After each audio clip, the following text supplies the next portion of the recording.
Welcome you to this combined presentation with Ijona Academy and myself, and look forward to interacting with you. We'll share you a couple links before we're over where you can find out where we're presenting more webinars. We're hosting webinars that we haven't talked about, and we're always listening about what you're interested in talking about and what you need to find out. And that's where we came up with today's presentation. I want to thank you for the delayed start. It seems that we had technical issues that were beyond our control, but now they're in our control, so we can actually do some very interesting things. First interesting thing I'm going to do is turn on my camera. If you have a question, and want to ask, go ahead and use the chat window. And myself and Muli will be capturing questions. We'll be answering them. I will reserve about 10 minutes at the end of this 1-hour presentation, and we'll be able to talk about what you want to talk about. So generally, what I do talk about on all these webinars is some form of project management and being a project manager. Let me start up my presentation. There we go. So this is me. I'm a project manager. I've been a project manager. That means I lead and direct people and work in getting things done within a predictable time and schedule while I'm managing changes and risk and all those things. I've done it for quite a few years. My first project was back in 1992. And my supervisor said, "Congratulations, Tim, you're now a supervisor." I said, "What's that?" And he said, "Build me a schedule. That's what a supervisor is." Well, I did that, and I was pretty good at that. And so he gave me more projects. And then on top of that, I was going to business school, and I got my undergraduate degree in business. And then with this, I found out there's a good way to run business and a good way to do projects. Well, time continued. I got my degree. I became an IT director at a small state agency, and I worked there for about 4 or 5 years. And I started working on a graduate degree in business. So I got my MBA. That was about 2001. And in that time, I also transitioned jobs to a major corporation. I helped that corporation open up a consulting organization. I became a project manager formally, yeah, and I got my PMP credential in 2003. I got my MBA in 2001. So by that time, I was fairly confident in my skill set. Little did I know I was going to learn the rest of my life. So here I was, 2003, 2004, and I learned that part of my job was to present project management to people and the public and teach and grow myself. And that's the best way to learn. Best way to learn, I found out, was teaching others. And so that's what I've done. And I've been teaching project management since 2004. I've been doing it professionally. That means it's been my salary since about 2012. And I talk about this all the time. You can find me out on LinkedIn. But primarily, if you're in this webinar, come over to Ijona Academy and talk to us there. And you'll find out that I'm pretty approachable and I have the answers you need. And if I don't, you and I will work together to find them. Okay, so this is me, right? And I've been preparing people for a very rigorous exam. Before we go to the next slide, let's talk about this. The project management professional is a credential. It is a public representation that says you are an expert and you're able to actually teach people as well as lead projects as an expert. There's a nonprofit organization called Project Management Institute, or PMI, and PMI stands behind that credential. They own the credential and they own the exam.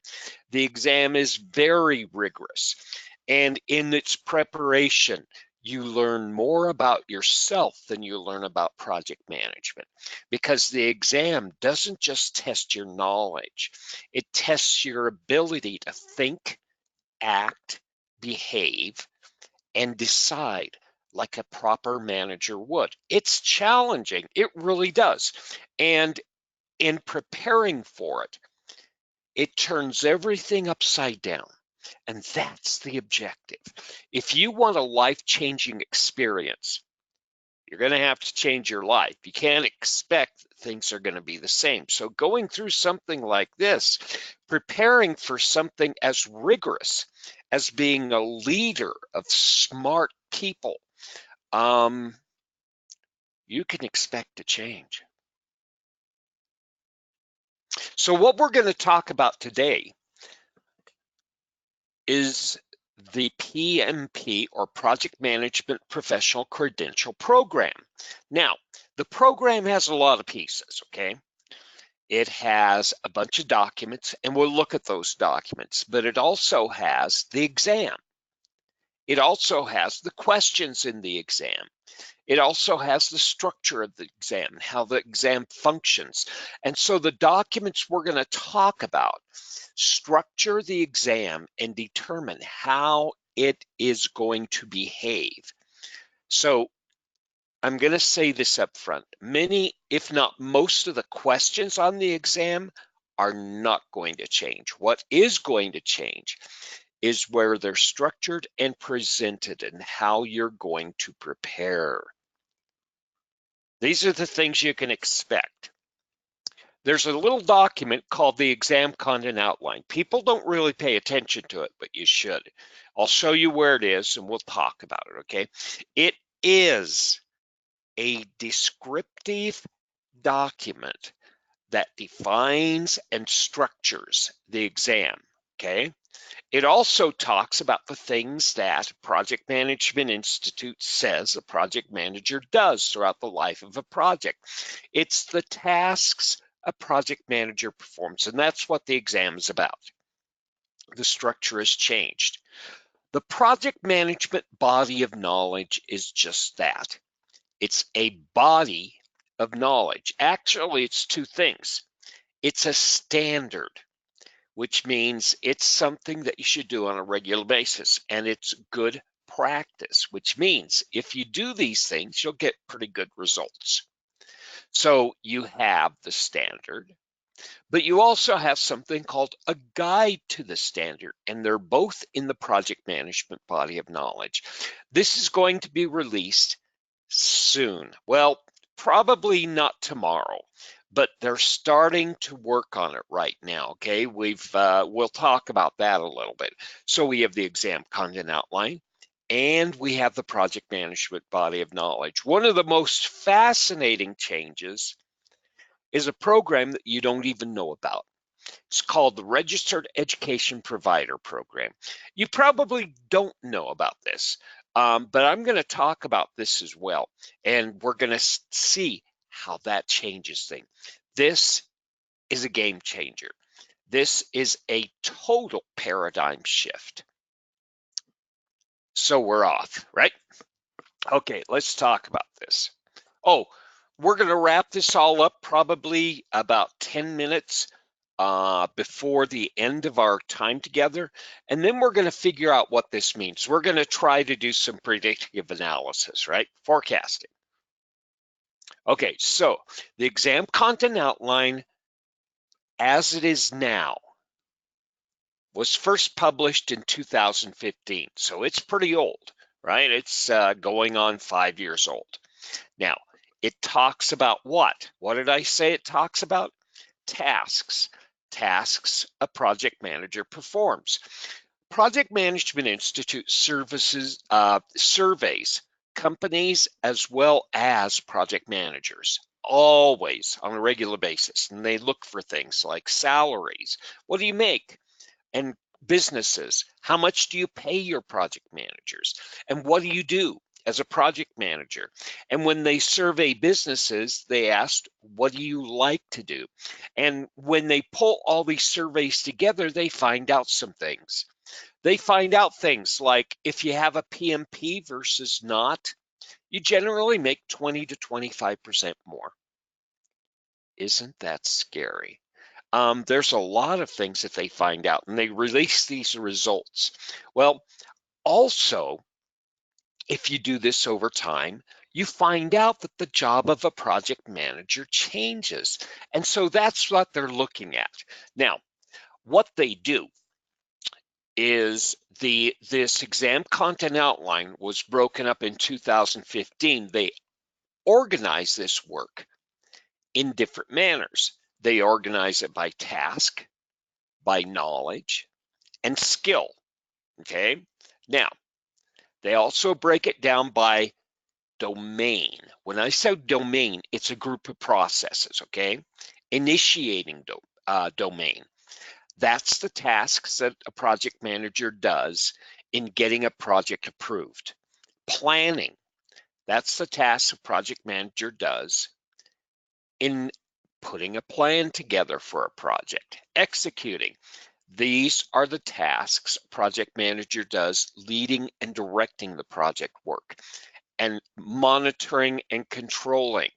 Monitoring and controlling is where you analyze and review and you measure and you inspect and you approve and reject change, okay? And then closing, which is you hand over what you did at the end of the project, right? So it structures how a manager leads and directs a project, okay? There are 5 domains. Well, here's an example of what you'll find in the exam content outline. You'll have a planning domain, and then you'll have skills within that. And a skill may be communications planning, right? And then a task to go with that is develop the communications plan. All well and good, right? Sounds pretty good. Well, they've totally refitted this document, okay?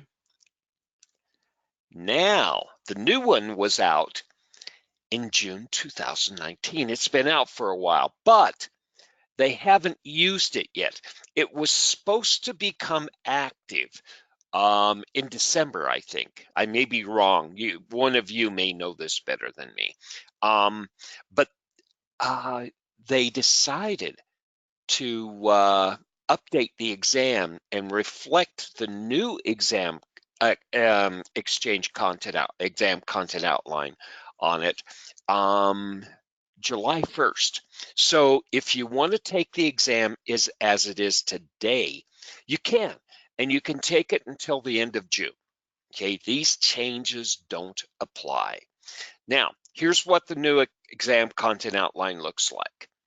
It doesn't have what we just talked about. It doesn't have domain, skills, and tasks.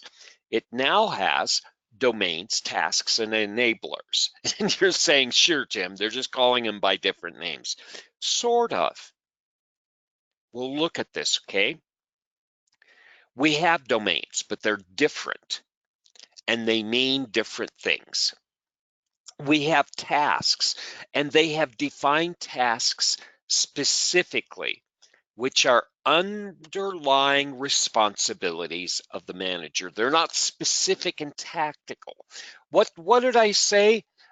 Plan communication management, that's an action step, right? That's what the tasks used to be. And then they have something that are enablers. For you and me, they look like examples, okay? They're basically how we take these tasks, these new underlying responsibilities, and put them to work or put them into action. So where we used to have planning, communications planning, and we developed the communication plan, we now have people. We don't have our domains. We still have them. They still exist, okay? And we'll talk about that in a minute. But we don't have them as representative in the exam content outline, which means something. We'll talk about what it means in a moment. We have domains like people. And so a task within our people domain is manage conflict, right? You manage conflict. Well, number one, because conflict can be an issue. It can get in the way of work. So you want to remove issues, right? Well, also we find out that conflict is differences of opinion, which means that we can find out how people think differently, which means we can use innovation to discover. We use conflict to discover innovation. Okay, so in the people domain, we manage conflict, and an enabler to managing conflict, or one of these underlying illustrators of work associated with the task, is setting a clear vision and mission. It's strategic now. It isn't tactical, is it? It's like picking up a box and moving it, setting it down. No, this now is not management. Management is picking up that box. You know, say, pick up that box, move it there, set it down. Let's manage, right? We do that all the time. A project manager has to manage, but a manager also leads, where they set vision and mission and make sure that people are motivated and influenced by these statements. So the exam content outline is shaping the way we look at projects and project management. Isn't that interesting? That is going to change the exam, isn't it? Well, it even gets more interesting, okay? When we compare the old exam content outline to the new exam content outline, the questions can be roughly the same. Most 70 to 80% of the questions are not going to change, right? Now, the exam itself isn't going to change either. It's still going to be random. It's still going to be 200 questions that are multiple choice. Select one of four.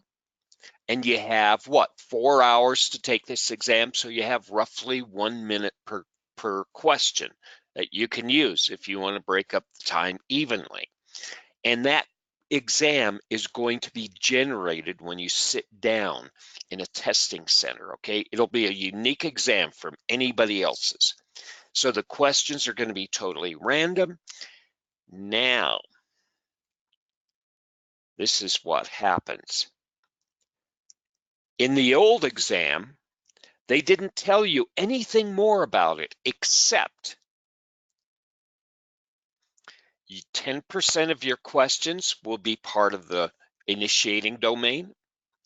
10% of the questions will be part of the closing domain. 25% or about will be part of the planning and monitoring domains each. And a third of the questions would be leading and directing the project work part. Okay, that's the way it used to be. Now, they've broken it out by the new domains. So about 40% of the questions now will be about leadership and leading people. There'll be people questions. Half the questions will be process questions. And about 10% of the questions will be about the business and business environment. Now, here's a big shocker for many of us. Half the questions will be agile. They're random. So they could be people agile versus people plan driven or predictive. That's the old structured project approach, right? Process questions, roughly. Now, this will all be random. Half the questions in process will be agile, half will be plan driven. So you see, all the questions, all 200 of your questions, when you sit down for this exam, half of them will be agile and half of them will be plan driven. So this leads us to a huge question, okay? And I want to make sure that I'm following up with the questions. How is agile represented on the exam? What do we mean when you have an Agile question? Well, I'll give you the answer quickly. And if you want to talk about this, we have a little bit of time at the end, but we can also have another webinar on this, okay? The big question you want to ask, especially if you're going to prepare for the exam where it occurs after July, is how does Agile impact project management? Project management does not go away when you introduce agility in a project. What it does is it changes the approach. Okay, so the exam is really different. Now, the question is why?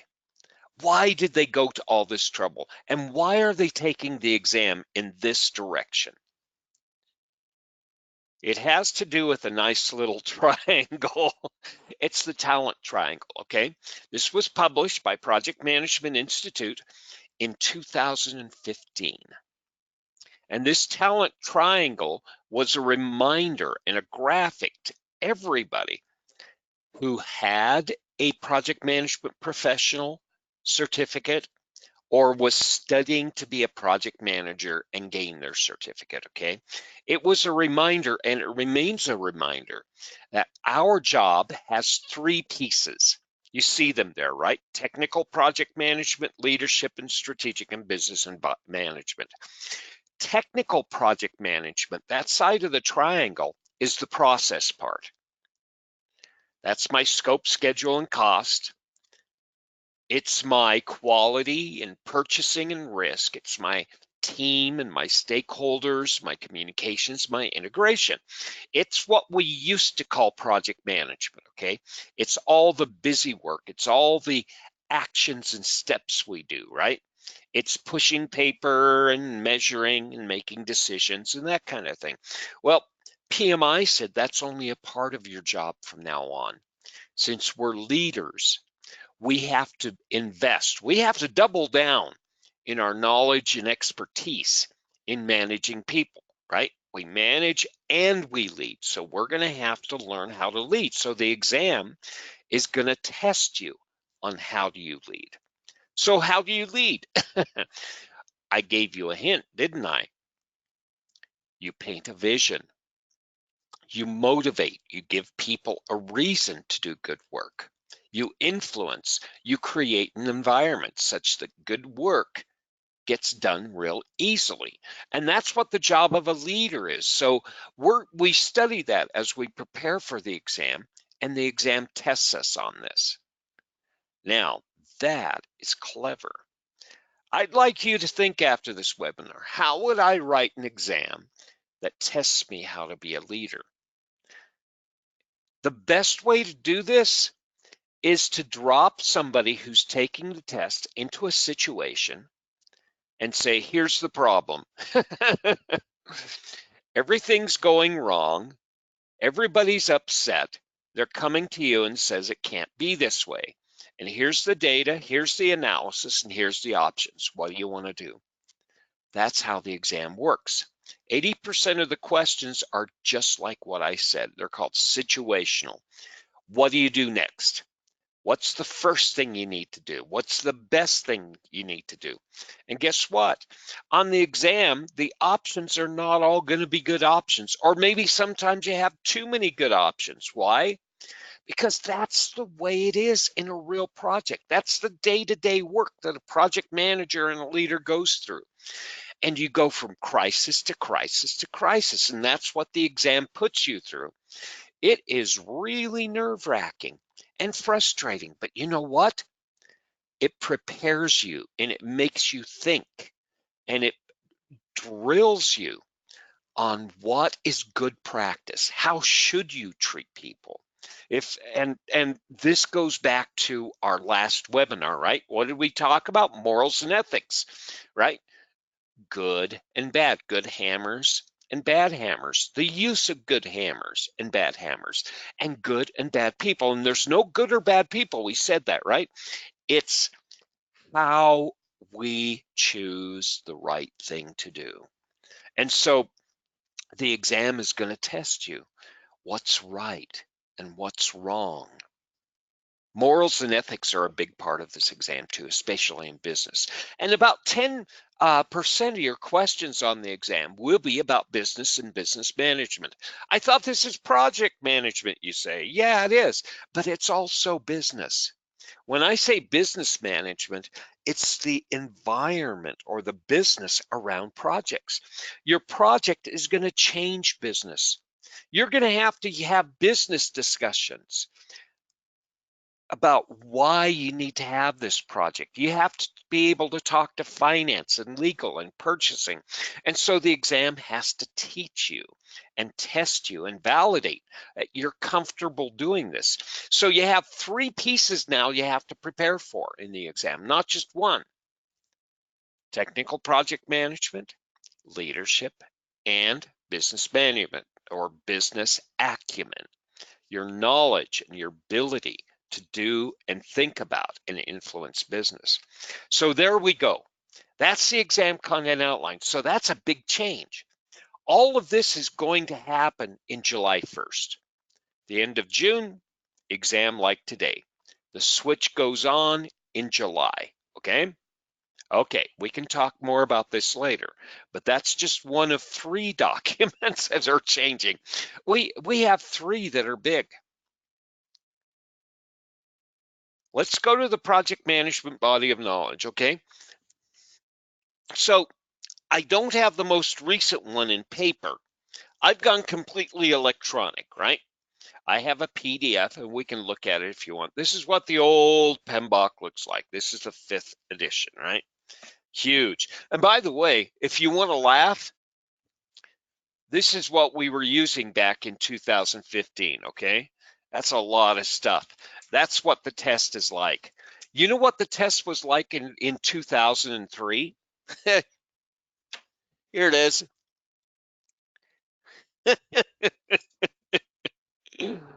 Yeah.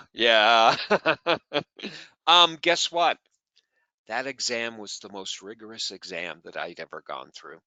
I had to take 2 months out of my life and prepare for it. It was just as rigorous as the one you're taking. I was put under scrutiny. I had to prepare. My company sent me to a boot camp for about what was it, 4 days? And the thing is, they sent us to a boot camp, and 6 weeks before the boot camp, they sent 2 boxes, like cardboard boxes of 3 ring binders, and they said, read these, do this quiz on the first week, do these quizzes on the second week, third week, fourth week, fifth week, and sixth week, and then you go on to the workshop, okay? Costs a lot of money. I mean, 4 digits, right? Thousands of dollars to send me there for 4 days. And I was expected to take the exam at the end of those 4 days, and they were going to guarantee it. Well, it doesn't work that way today, okay? When we go through and prepare you for the exam, it's a totally different experience. Now, let's get back to the changes to the project management body of knowledge. The key here is that it is more accessible and it's more usable. We're not going to see the real exam, the real PMBOK yet, okay, project management body of knowledge. We're not going to see it for a while. There is a date out there. If you want to look, and we'll talk about whether it's realistic or not. But generally, before the end of 2020, we should be able to see the first print of the published 7th edition. Right now, you can get the 6th edition, okay? And you can look for it and review it. Now, the changes between the 6th and the 7th, we don't know. We're not going to know. All they have out right now is an exposure draft, which means it's a high-level outline, and they say, we think it's going to look like this. We're exposing you to our thoughts.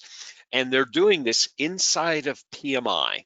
And so active participants, and especially PMPs, are being invited right now to contribute their thoughts and say, that's a bad idea and that's a good idea. And they're collecting this. The authors, there's about 50 of them, are collecting all these ideas as they're putting the new PMBOK together, and then we'll see it. Now, we expect there are going to be some changes. There always are. Here's the big one that I've seen from the exposure draft. What and why. They're putting what and why in there. A standard is usually what and how, right? Here's what you do and here's how you're going to do it, right? Here's planning a schedule and here's the tools will you use, and based on the precision and accuracy, here's how you approach decision making, right? That's a standard. That's good practice. But we said back here on exam outline, we have enablers, which are illustrators of work associated with the task. Let's talk about delivery principles. They're a fundamental truth. Ooh, we're getting into morals and ethics here, aren't we? A norm. A norm is an unwritten law and rule. So we're getting into a cultural habit, right? Culture. A value. It's a benefit. It's something I establish as something that has a benefit to me, built around a set of statements. That's hugely general. Let's look and see what this means though, okay? Here we go. There's 12 of them that they have in the exposure draft, and I pulled out 3 just for fun. Fun, right. Be a diligent, respectful, and caring steward. That's morals and ethics. That's that's not measuring a schedule or measuring a budget. Well, yes, it is. It's not telling you how to do it with tools and how you work with finance, but it's telling you how you're doing it morally and ethically. Be diligent, work on it all the time, respectful, treat it with a high amount of value, and caring. You're concerned about the outcome, and you're a steward. You're not a leader. You're a servant. We're servant leaders. That's what this delivery principle says. We're a servant leader, right? We don't go in front of the band. We make sure everybody in the band has everything they need to play just as good as they possibly can, right? That's what a diligent, respectful, and caring steward is. We work harder than anybody else to make sure that they can get their work done and do it as well as they can. We build a culture around accountability and trust. Well, if you go through these leadership classes, you know that trust is how we bind ourselves as a group, right? You trust me means you're going to follow me. You trust me. You know I'm going to give you a report at the right time. You know that what I'm going to tell you is factual. Accountability. If I do something wrong, you can hold me accountable. I won't sweep something under the rug. That's what accountability is. I won't try to hide a mistake I made, right? I do that. And there's a code of ethics and an obligation that when you take the exam, you commit to adhering to, which means we're going to be trustworthy. We're going to be accountable. We're going to be respectful. And not only that, we hold ourselves accountable for this, and we hold each other accountable for this. So we create a boundary, a culture that says we all are there. Oh, good. How will the exam be different before July 2020? We'll talk about that. We'll revise that. And whether the PMP exam after July 2020 will follow the PMBOK edition. You know what? Let's take a little break and let's answer those questions real quickly, okay? So first of all, whether the exam after July 2020 will follow the PMBOK, okay? Yeah, it's going to. The exam content outline is going to be different, but the PMBOK 6th edition will still be used. Isn't that strange? Yeah, it'll work, okay? We did the same thing. We did the same thing with the exam we're taking now, right?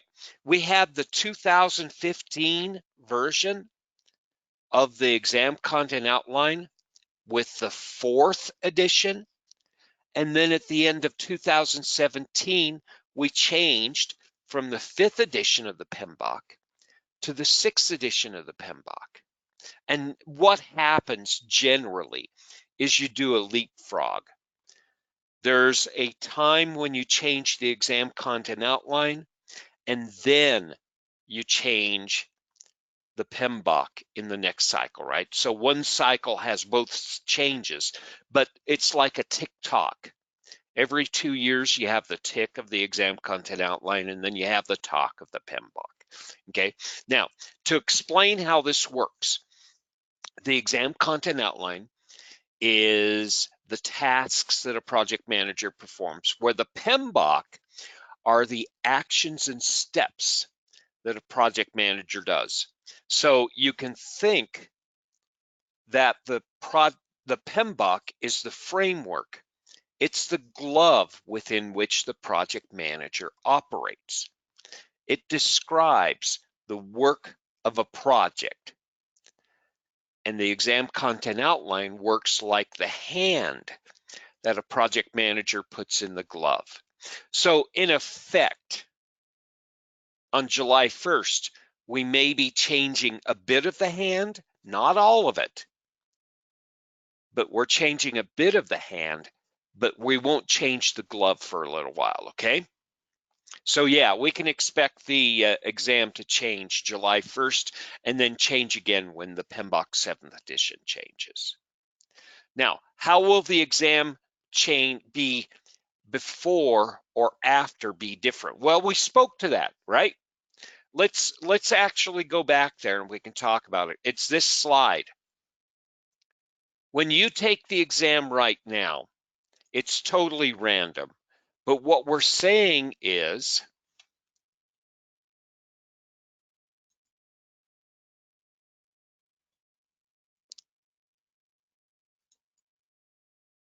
you know what? Let me change color here. I'm sorry.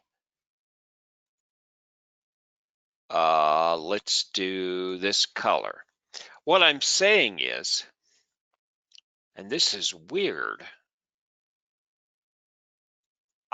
We'll do this. There we go. I know what I'm going to do. So you're going to get questions on the exam. And right today, you can pretty well predict that 10% of your questions will be about how do you initiate a project. 10% of the questions are going to be how do you close.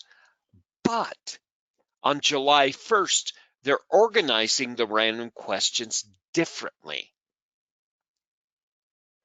42% of them will be leadership.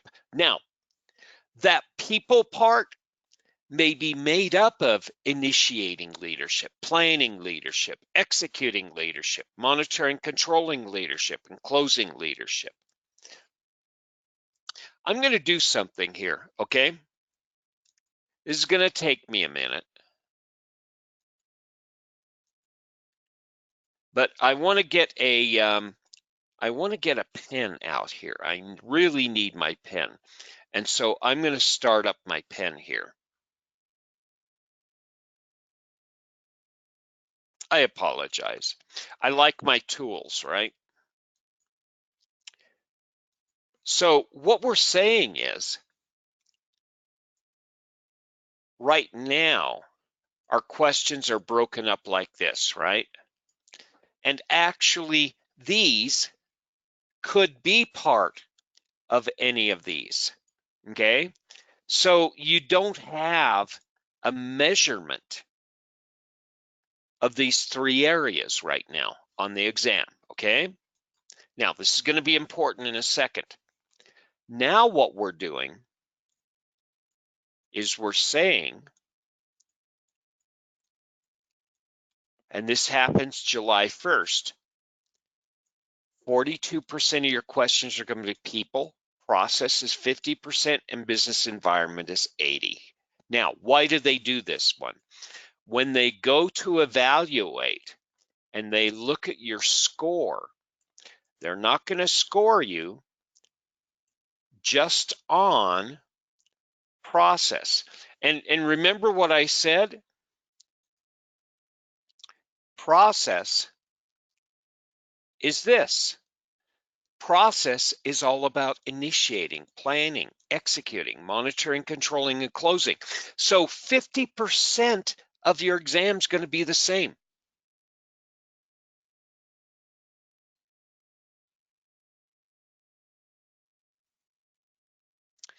And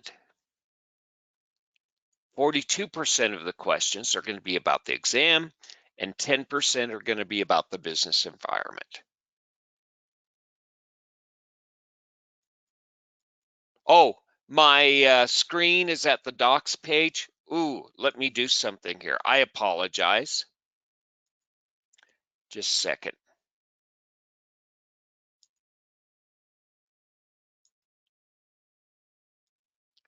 There we go. Does that work?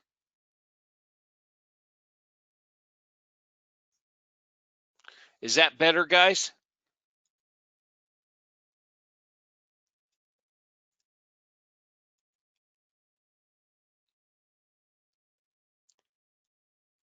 So what we're saying is, this is the way the exam is today, and the exam is going to go under this structure. And this way, they'll be able to evaluate you on your leadership, on your understanding of business, as well as technical project management. That's the major change. That's major change number one. And number two is right here. Half your questions are going to be agile. Okay? Those are the major changes.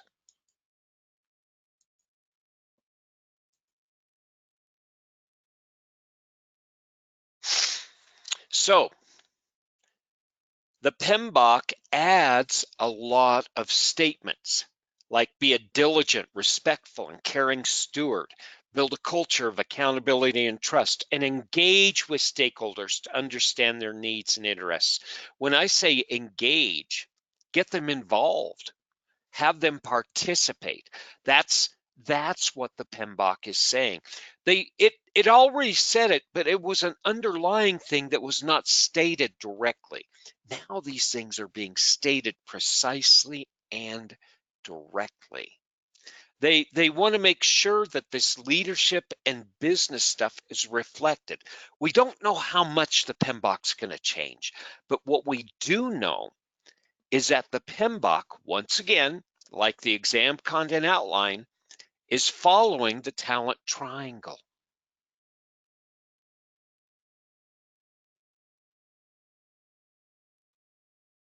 There's one last thing that's going to change. Project Management Institute, starting July the 1st, is going to train everybody who teaches project management and preparation for the PMP exam. They're going to put them through a small training program. What does this mean? You get a standard quality.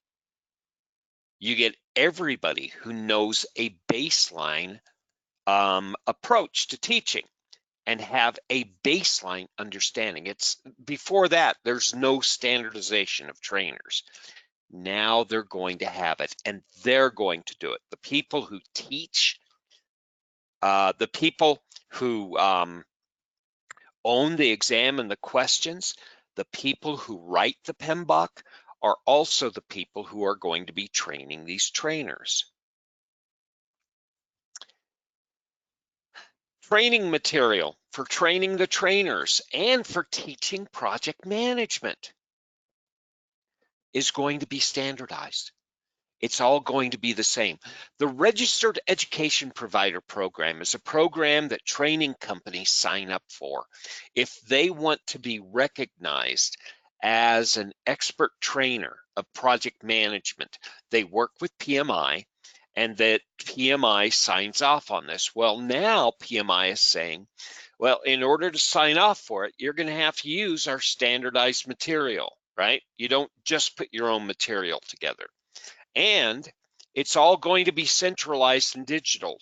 And the trainers are all going to teach the same way. So you have a certain minimum expectation of quality.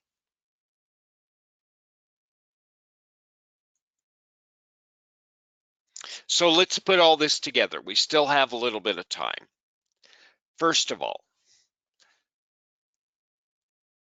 we're looking at a broader access to knowledge and tools for today's and tomorrow's project managers. For today's project managers, trainers, right? PMPs, it's a one-stop shop. PMI is going to have one place to go to be a trainer as well as to be a have access to the knowledge.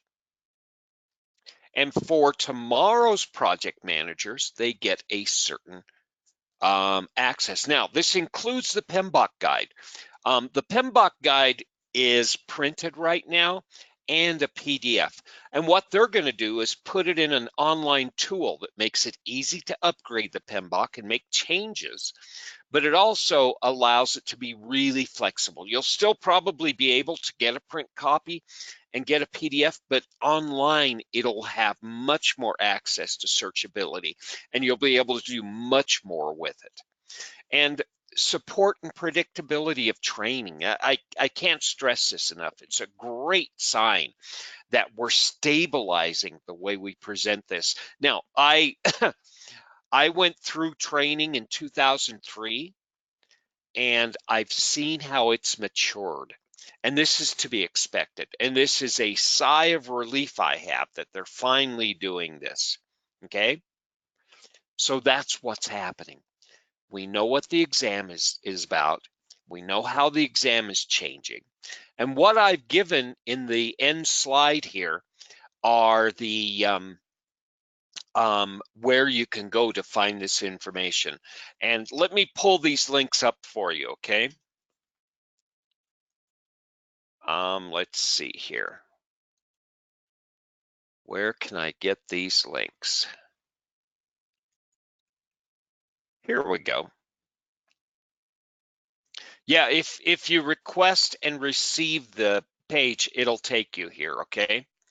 This is the PMI website, Project Management Institute. And the first link is right here. It's the PMP application page, Project Management Professional. There's an exam update here that they tell you more information about. I didn't include this, but this is a real good thing to talk about. See, here's people, process, and business environment. There's two exam content outlines. Here's the one that we're using right now. It's current. And the new exam content outline is right here. Now, you don't have to be a member or log in to pull these up, but you notice it's just as I said. You know, 42% of the question will be people, 50% will be process, 10% will be business environment, and about half the exam will be predictive, where the other half will be agile or hybrid. And here's what we were talking about. Another people task will be supporting team performance, where we verify performance improvement, right? That is what the new exam content outline is going to look like, okay? Now, another place that you're going to go to, let's see here, is over with the guide and standard. By the way, here's the exposure draft to the 7th edition of the PMBOK. If you're curious, you can look at it. Let's see here. Foundational standards. We'll just go over here. And let's see. Oop.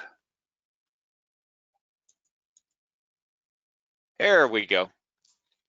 Here's my friend, 6th edition, right? There we go. And this page actually talks about changes to the PMBOK. This is a really good source to look at it, right? Okay. And finally, the other link will take you to the Update Center. This is really cool. This talks how the PMP exam is going to change and how the Registered Education Provider program is going to change and how the standards are changing. This is all for us as project managers, and it's all for you as preparing to be a project manager. And again, really quickly, this talks about the exam differences, right? The last day to take the version is here. First day to take the new version is here. And if you're really curious, you can go over this page and it's part of the link. And this actually maps the old exam content outline to the new one. There's incredible painful detail here, but it's clever. And it really shows you the differences. It has to do with exposing a lot of the why, morals and ethics, and these visionary statements. What I was talking about there is basically morals and ethics. Why do we do it this way? And that's all part of leadership. So these are the things. Can I give an example of a question on technical leadership, business environment, and any one process group in leadership? Sir, let's do it this way, okay? I'm going to bring up Notepad because I think best when I'm typing.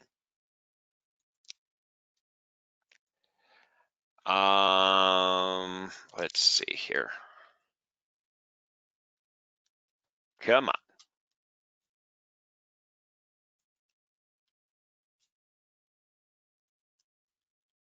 Okay, I'm going to pick planning, okay? Let's pick on planning, okay? So let's do it this way. Technical.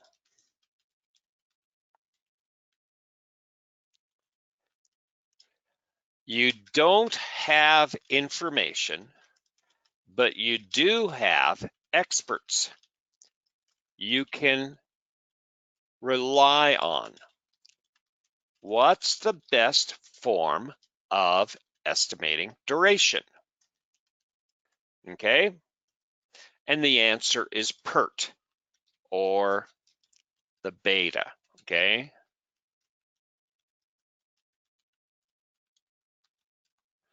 Okay, that's a technical question, okay? Now, let's do leadership, okay? So,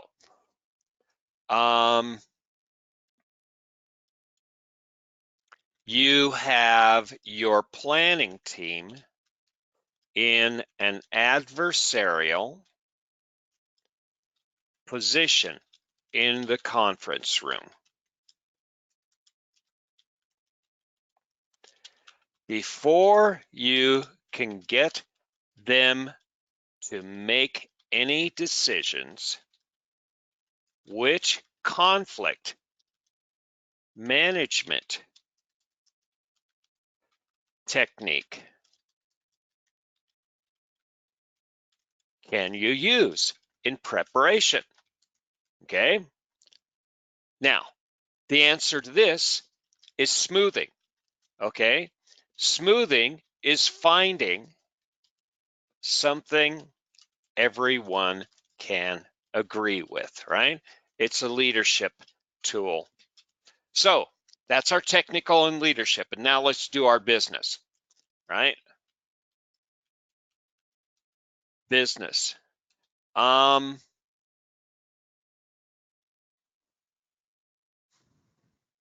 This is always the hard one for me. I have 2 degrees in business and still hard.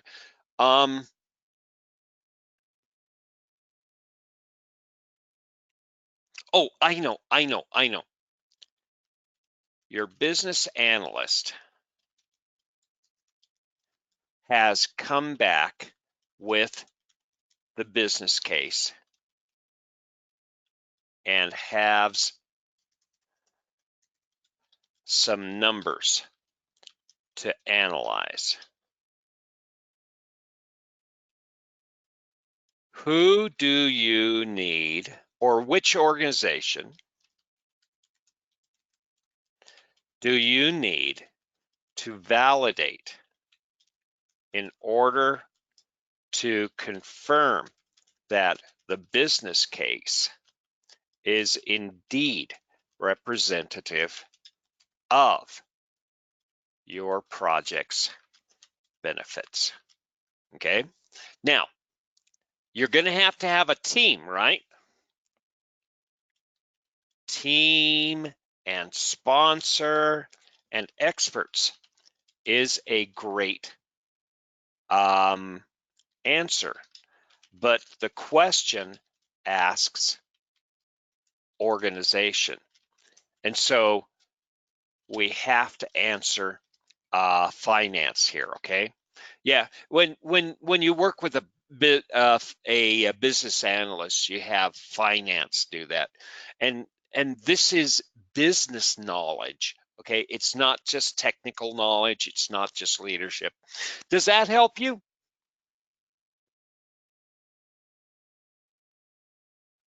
I'm sorry it took me so long. You can usually do this better.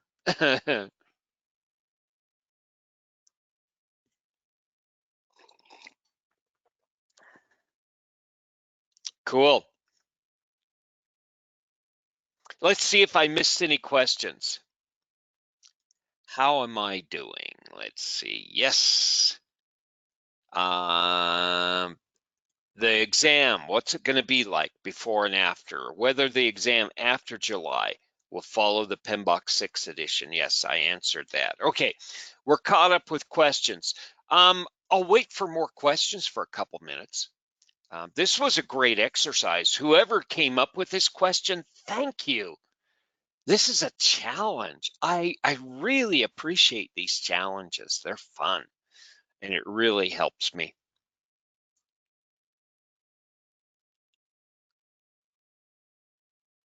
Gives me ideas too. Okay.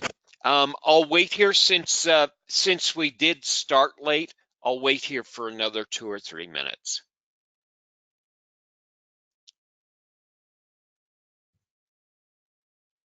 Yeah, the information is slowly getting out.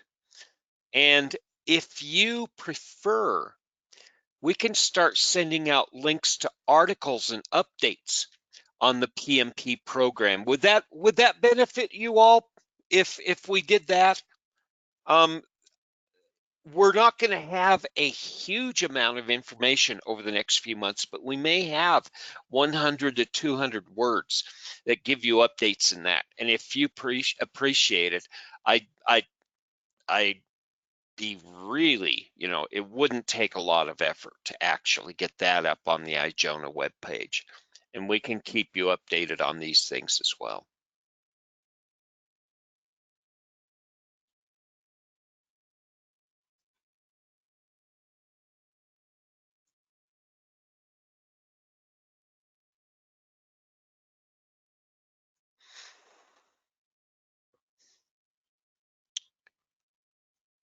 Okay, I'll give you 1 more minute for questions. Now, again, if you would like a copy of this slide set, contact us. And remember, the last page gives you the links that I was demonstrating, the update center, the changes to the exam, and the application page where you can get the 2 exam content outlines. And you can get the map there too, which actually draws a mapping from the old exam content outline to the new, and that's interesting. It's a little too much detail to cover in an hour, but reviewing it is. How many questions on Agile and planned? How will they be different? Okay, I'll give you an example of this. Here's the thing that it's going to be different, okay? So Agile is a life cycle methodology that allows for great change. Plan-driven is a methodology that provides a high level of success in delivering to expectation. Okay? Now, we choose Agile or plan-driven based on the requirements of the project. So, a PMP question about Agile might allow for only vision statements and use cases to approve the project, where a PMP question about plan-driven may require high-level requirements. Okay? We talk about this in our classes. Plan-driven means that you know the requirements up front. And so you're not going to have a huge expectation of change. And it can be more predictable, and you can get very much more specific. So the questions on the exam will establish that as a context, where an Agile question will say, okay, we only need to worry about objectives right here. We don't have to be worrying about estimating a hard and fast schedule and budget. Okay? Yeah, that's the big differentiator. There's some terms and phrases, and they're a limited set. You don't have to be an expert in Agile. You don't have to be a Scrum Master. You don't have to know about sprints and know how to use backlogs. What you do have to know is the impact of Agile. If Agile is selected as the methodology, how is it going to impact your schedule and cost and scope and risk, right? Risk is driven by requirements, and that's the problem. So your risk planning in an Agile project early in the project is going to be high level. It'll be general project risk. And so once again, comparing a question on risk in Agile, it'll be high level and it'll be more project related, where planning for risk in a plan-driven project, it'll be specific individual risks that are measurable and quantifiable. There you go. That's how the questions are going to be different. It's the expectation, it's the context.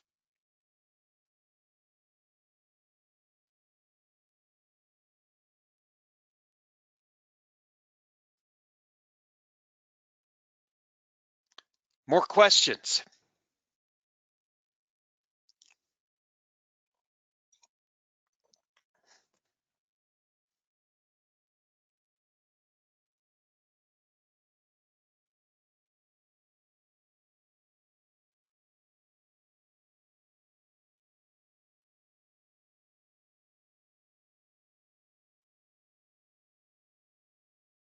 Yeah, if you're really curious about Agile questions on the exam, let me show you something.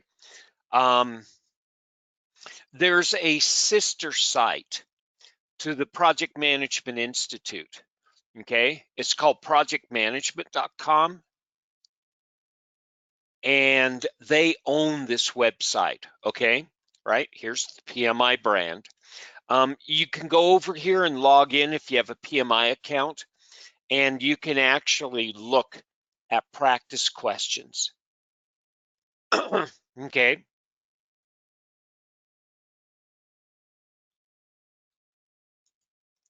Yeah, this is correct here. Let's see. I'm trying to see. Every once in a while, you get a plan-driven example here. Okay.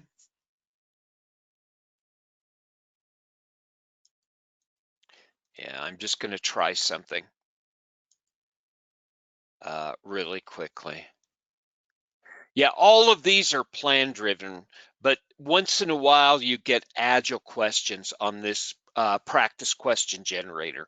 So if you go over to projectmanagement.com, log in with a PMI account. You don't have to be a paid member. Just create a PMI account and log in here, and you can go through the PM challenge.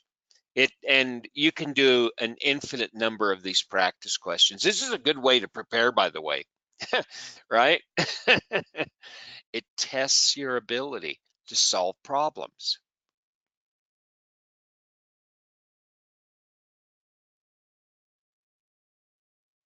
Okay, more questions?